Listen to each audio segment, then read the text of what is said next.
Hey guys, so I've got 4 interesting games to share with you today, and they all share a common theme, which is in each of these games, one player at some point goes down significantly in material, but goes on to do alright. So the lesson here is that there are lots of different kinds of imbalances that you can have in a chess game. Material happens to be very obvious and very measurable, and the system will quite often tell you you're behind in points or whatever. But it's not the only thing that matters, and it's very tempting for beginners maybe to say, oh no, I've lost a piece now, I can't win, but it ain't necessarily so. Okay, so let's run through these games, and they're all interesting.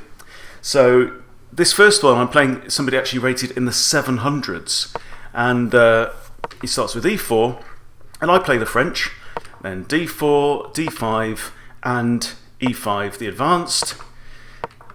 We'll move through the moves fairly quickly to get to the key points. Attack on the knight, this is fairly normal, and the queen attacks the bishop. We have an exchange, and I play f6, which is a common break in the French. White castles, I come out, attack the rook, rook centralises, and I push the f-pawn. Okay, knight comes through to attack the queen, and I move my queen back. That means there's now 2 attackers on this pawn, and the knight indeed goes ahead and captures the pawn. I recapture with the bishop, pawn captures. Okay, so white's now got these double pawns, and his upper pawn. I bring my knight out, bishop comes down to attack the knight, and I reposition my knight. Now it's looking at e5, but this pawn is again defended twice. b3 is played, I kick the bishop, and the bishop retreats. And now I decide to centralise my king. So my king's now defending these 2 pawns here, rather than castling. And a3 is played, bishop comes down, both rooks move to the b file, and this rook moves back. Okay, so far so good. Bishop comes into a nice square. This is an outpost square. It means that there's no pawns that can kick that piece away. So that bishop is there for the duration unless a piece attacks it. I now move my knight in. h3 is played, and now g6. And this looks like it's a nice kind of solidifying move. This pawn's defending these 2, but I failed to notice here a very nasty pin. Can you see it? Bishop to f4. So it's attacking the knight, but behind the knight there's a queen and a rook. The knight is defended by white's rook, so there's nothing that I can do, I don't think, to rescue that material. Okay, so I have to move my queen out of the way, and white not only wins a knight, but also one of the rooks, because there's now a fork. The bishop is now forking both rooks, and the bishop is safe. It's on an outpost square. There's nothing I can do. So I end up losing a knight and a rook. I'm down 8 points in material now. Okay, now I recapture the bishop, so I'm down a full rook. And when you watch videos of very strong players, they'll say that when strong players are playing each other, a material imbalance of that magnitude, like a whole rook, pretty much means that the game is already won. Okay, so I move my rook back now to e8. White pushes a pawn, and let's see if we can come up with an attack, even though white is looking very, very strong. I think this was an unnecessary move. I think g4 on white's part. White really wants to keep his king secure in the corner there, or maybe he's just thinking about he's got such a material advantage he can now open up the position and just storm through. Well, we'll see how it works out. There's some series of captures of pawns in the middle, and now suddenly this white king's looking very, very exposed in the corner. Okay, so I bring my queen in. It's now looking down this long diagonal to this corner, and white brings his queen. I start to maneuver my king out of the way of any trouble, and now white comes in and captures even more material. So he's now got another pawn and my queen's under attack. Queen to h7. Queen moves back. Rook to h8. And now king to g2. And king to g2 I think is a blunder. And see if you can figure out now the best move for black. Because essentially this game is now already won for black. Because black can force the win. Remember, this bishop is looking down there, so this square is out of bounds for the king, and it's actually, I think, mate in two. So it would be tempting, I think, here to play queen to h2 check, but then we've got the king can escape to f3 and could find his way to safety. Okay, so actually the best move here is queen to h3, and what's interesting about this is that it cuts off all of these squares for the king. The king can't stay there and cannot retreat there and can't go there or there. So this is a completely forcing move. There is only one legal move now for white, which is king to g1, and then queen to h1 is a beautiful checkmate. Okay, so at this point, even though I'm 6 points down in material, the attack can work. There you go. Game number 2. So I'm playing Samuel Tannenbaum, and I'm playing with the black pieces. He starts with d4. I play d6, so this is a black line coming. We'll go through the basic moves. Plays the advance, and that's good. I always like that. These are all standard moves in the black lion. At this point I change the mood order. I decide to try and kick the bishop, or at least pose the question to the bishop. He captures, I recapture. And now what we've got here, interestingly, here on the queen side of the board, I'm thinking it would be great to block off the whole, this whole side of the board. And I was happy when he played b5, because that allowed me to advance my c-pawn, and now if I play b6, it means that we've got pawns locked on 5 whole files here. Rook comes across, but it's too late. I play b6, and now we've locked down that half of the board. So the activity is going to have to be around here in some way. Knight retreats. I start to bring my knight forward, and knight comes through there. Now we've got a situation. This knight is now attacking both of these 2 pawns. This one here is defended by the queen, but this one is currently undefended. Oh no, it's not. It's defended by the queen as well. Excuse me.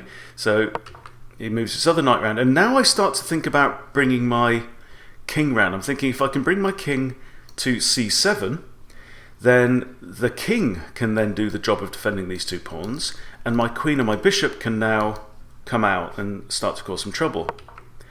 Now,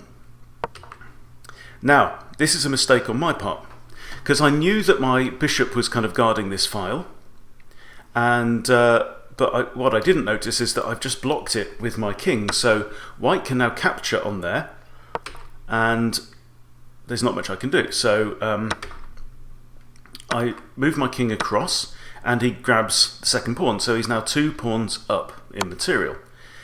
I come in with a check. I don't have to move the knight immediately. If I can check, I will. And the king moves forwards into the board. Now generally that's a good thing towards the end of the game. We're kind of in the thick of the middle game here, so let's see what happens to white's king. Ends up in trouble pretty quickly. So I'll move my knight out of the way so it's no longer attacked by the pawn, and white now moves his knight all the way back to g1, which is a bit weird. So now it's time to try and break through and get some activity on this part of the board, because everywhere else is blocked up. So I move my pawn up, trying to break through. White captures, which maybe wasn't the best idea. I think maybe f3 might have been better, so that if I captured he could retake, but he captures, and I could, at this point, bring my capture on f5 with check with my bishop, but I decide that there's a better move. So in between move, I can grab this other spare pawn, and now my knight is, for example, looking at the b4 square with check. Pawn comes in to defend f5, and now I bring my queen in And now we have, in fact, let's look at this again, because there is actually another reason behind this knight move here, right? So the reason is, let's think this through. So I was considering bishop takes, and this is looking quite evil, because I've got this dark squared bishop guarding, or this diagonal, and if this bishop captures, then my light squared bishop is guarding this diagonal, and the king can't move here, right? And clearly the king can't move to e2 because the bishop would just step forwards. Then I guess he could defend with f3. But the king is running out of squares, but hasn't completely run out of squares. So I'm thinking that that bishop capture there would not be, it would be forcing, the king would have to move, but I don't want the king to move here and to go off and hide, for example. So that's the reason behind this next move. Knight captures on d5, because it covers this square. And these squares are also covered, you see. So the threat now is that if bishop takes f5, that's actually checkmate, because the king's run out of squares completely. So white spots this, does very well, pushes g4, protecting f5. And now I decide, let's come in with a queen. And the idea behind this move is pretty cool. So again, if bishop now captures on f5, the king has no squares, so the pawn would have to recapture, and then queen captures, doing the same job that the bishop was doing, but the defender's out of the way, and that would be checkmate. So queen here to f3, again, is doing a great job of defending against that possibility. The other thing it's doing is attacking this knight. So I defend the knight with a bishop, also lining up a potential attack on the queen. So you can see the big danger for white here, which is, of course, that my knight, because of where it is in relation to the king, my knight can now come round to there, for example, with check and a discovered attack on the queen. The queen can do nothing to stop the check, and so once the king moves, I would capture the queen, and that would be a very significant improvement. So queen moves out of the way, and now my knight moves to f4 with check. And the king moves, and now I have e4 with another discovered check, and the king is starting to run out of squares. Can't go anywhere on this dark diagonal, can't go there, can't go there. He's only got one square he can move to, and now you can see the same kind of motif that we were looking at. The king has now been forced through a series of forcing moves to go in line with my dark squared bishop, blocked only by the knight, but look at the position of the knight and the queen. Common pattern. Knight captures h5 with a discovered check.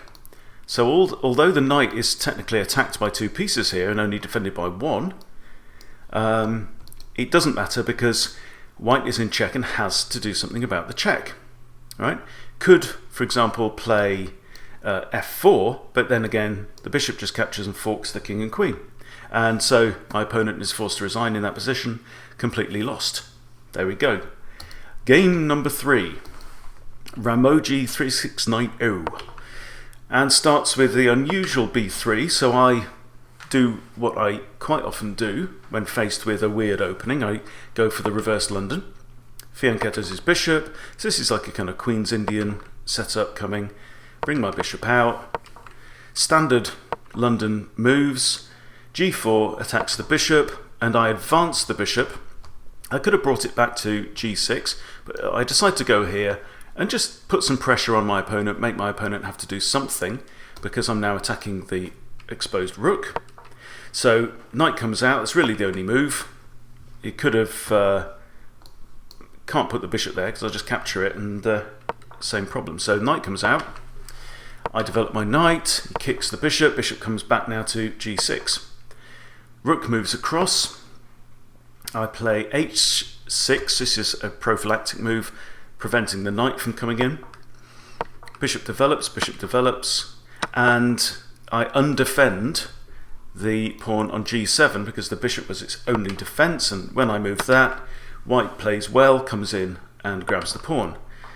Have to move my rook. Bishop goes back to its sniper's nest. Now queen to c7, might be preparing to castle. d4 is played, and now I bring my knight out. My knight's got a nice square here. Pawn comes into attack, takes, attacking the rook, so I have to move my rook back. Rook moves across again, and now I put my bishop on that square, where forces knight to capture, and I recapture. So I'm down a pawn at this point. Bishop comes to attack the knight. I throw in a check, and the pawn comes in to defend. Now, sacrifice. Okay, I'm down a pawn, but I figure that forcing the king out into the open when there's so much space on the king side of the board here could be my opportunity to win. I'm also very much aware that these three pieces, although white was kind of setting up this very solid King's Indian style defence, he's kind of now ruined his chances for that by advancing c3. Because, I mean, it would normally be great if he could bring his queen out and castle his king behind there. That would be pretty solid, but he never gets a chance to do it. Okay, he plays c3, and now it looks like, because I've got now two pieces attacked. Right, this one is actually defended. But I decide to go in with this sacrifice. Okay, knight comes in, captures f2, forking the rook and the queen. So white is pretty much forced to capture. And now I defend pull my bishop back. White moves his king, and I castle. So now it's black that's looking secure. Okay, and I'm down 3 points at this point. I'm down a whole knight. Okay, effectively actually a bishop on the board. So he starts an attack down the queen side with h4, and I decide to bring all my pieces into the attack if I can. So rook comes across, king moves, rook into g2, bishop moves into block. Now let's bring the knight in. Okay, so here's the thing about material as well, is that it's not simply a case of who's got the most pieces on the board, because you've got to think about piece activity. If your pieces are involved in the game, if they're attacking and defending and controlling the board, then that really changes, because although we give these nominal scores of 1 point to a pawn, 3 points to a knight and a bishop and so on, that's not necessarily a good indicator of what the pieces are actually worth in the context of the chess game. And if your pieces are all stuck behind each other, we've got 3 pieces here, right? That's 11 points of material, supposedly, but they're stuck right in the corner. They're doing nothing at all. And I've got all the activity. So, bishop blocks, and now I come in with a check. I don't have to defend the rook straight away. I can come in with a check. King moves out of the way, and now I capture on e2, and that's another sacrifice, right? But is it? Okay, can you see that there's actually an exchange here, right? I capture with check, and if the queen captures, boom, knight comes in to g3 with a fork on the queen and the rook. Queen has to move, I capture, and he captures. Now, I didn't gain material with that exchange, but still, look at white's pieces, right? White only had a few pieces actually working. These are the 3 pieces that are in the game that are dynamic, right? So I figured that this sequence of exchanges, although it doesn't win material, what it does is it removes white's 2 only useful pieces. Okay, so it takes, fork, takes, and takes back. And now, apart from the queen, all of white's pieces are stuck in this corner and doing nothing at all. So now my queen comes into the attack. Bishop comes back to defend the pawn on e3. Rook captures on h3. Queen can't recapture. Queen moves across. I come in with a check. So now the king cannot retreat down here. It has to move to one of these squares. Okay, or block. Alright, so he's blocked. And now he's managed to develop his knight, which is pretty good. So the king's starting to run away. It wants to move away from this rook, but it can't go to either of these squares because of the pawn. And now my bishop comes into play. Right? So although I've got fewer pieces than my opponent here, I'm using them better. And that's the key thing. Now, white decides to offer an exchange of queens. The queen is defended by the knight. And I can understand this. What white's thinking is, if we can swap the queens off the board, it's a bit like what I just did. You know, my queen is threatening. He doesn't like this queen.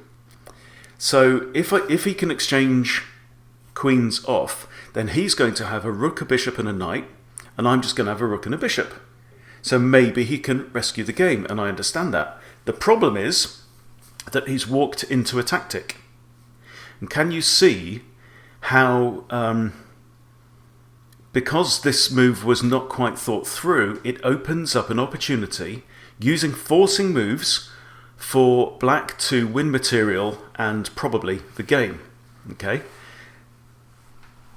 If you haven't seen it, then I don't blame you, but it's a nice little idea. So what it is it's called removing the defender. The queen is defended only by the knight. Okay. Now, if I could capture the defender, that's one thing. But then my queen's undefended, so why can't white just capture my queen? However, rook takes knight comes with check, and which is a completely forcing move. You cannot do anything else if you're in check. You have to get out of check on your next move, and the king can't move there or there. So either the king or the bishop is going to have to take this rook, and when bishop takes, boom, there goes the queen. And now I'm up a queen to a rook, and I've got an extra pawn. So the rook comes out, I come in with check, and it's pretty much a formality now. The game has to end pretty quickly. He actually pins his own rook there, which is pretty much forced anyway, because in fact after this check here, the king can't go on this diagonal or here. The king has to move to either there or there, and whichever happens, the rook's going to be lost, so he puts the rook in the way, and the game finishes after a few more moves. There you go. So piece activity, very, very important. Here's another. This is the fourth game. E4 is played, E6 the French, D4, D5, E5 French advanced variation, and now C5. And we'll whiz through some of these. All pretty standard. Bishop is undefended, B2. Now this is interesting. I've castled queenside here, and I spot that this pawn is undefended. And when I attack this pawn, when queen takes that pawn, I'm also then attacking the rook that can't move away, because it'll get captured anyway, which means that the knight is going to have to be forced to move here so that the queen is defending the rook, and then I can grab another pawn, and that's what happens in the game. Queen comes in, knight's forced to there, queen captures another pawn. And what I've done here is I've grabbed some material. However, from a strategic point of view, I've now opened up this side of the board, and where's my king? I've castled queenside already. My king is on that side of the board. So let's see how the game progresses. There's an exchange of pawns. White pins my queen. I come back and grab another pawn. Okay, so I'm thinking now I'm in the ascendancy here. You know, this game is going my way, but not so fast.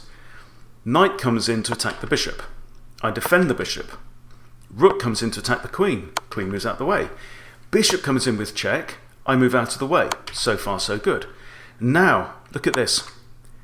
Because I've moved, I mean, the king had no choice, I don't think. Had to move onto this diagonal. And when I do, pawn takes f6 comes with check, right? And this is now starting to look very treacherous because my king has to move out of the way. So my king, in fact, my king can't move out of the way because every piece is covered now. I'm in scissors by these two bishops. So I have to block with the bishop. He grabs the bishop anyway. He doesn't have to capture on g7 just yet. Queen recaptures. And now, pawn takes g7 and there's nothing I can do to save my rook. Okay, so I move my knight out here. I'm now from looking like I was in control of this game, I've now got this little huddle around my king. My rook falls. So although I was up in pawns before, I'm now -3 in material. Queen comes in to attack, and very quickly the game ends. So I move my king out of line of the queen. The knight comes in. I attack the knight, and now bishop comes out. Oh, so the queen is defending the knight. So the bishop now comes in, looking at h7. I try to improve my queen. So second attacker on the knight. The knight moves in and grabs the pawn. I move my queen back. So I'm kind of half threatening a checkmate there. But of course that's not allowed, so he pushes the pawn. I push a pawn. I attack the bishop, and then I grab the knight. Okay, so this looked like a really good move. So what I'm doing is I'm interposing a piece between the defender of the knight and the knight itself, and it comes with an attack. So now this is a double attack. I'm attacking two pieces. Right, so surely this looks like I could be equalising the game, but not so fast. Bishop comes in, and now when I capture the knight, White's own knight comes in. You can see how what we're talking about, using all your pieces and bringing all your pieces to the party into the attack. Knight comes in. I bring my bishop out, away from the attentions of the knight, and now this is pretty devastating. Queen to f4 with check, right?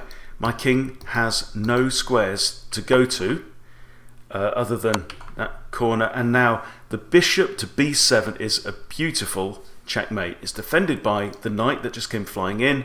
The queen's defending b8, and it's all over. Okay, so one moral of the story is sometimes it's great to go and just grab and hoover up material. However, you have to think about safety. King safety comes first. And when I went up the board with my queen and grabbed those 3 pawns, it really didn't work out in my favour. So there you go. 4 interesting games. 4 games where one player goes ahead or behind in material, and the player with less material still goes on to win. Useful lesson, I think, for all of us. And the key point is that material is great, but being up in material doesn't guarantee you a stronger position and doesn't guarantee you a victory. So I hope that's been useful for you. I'll see you next time.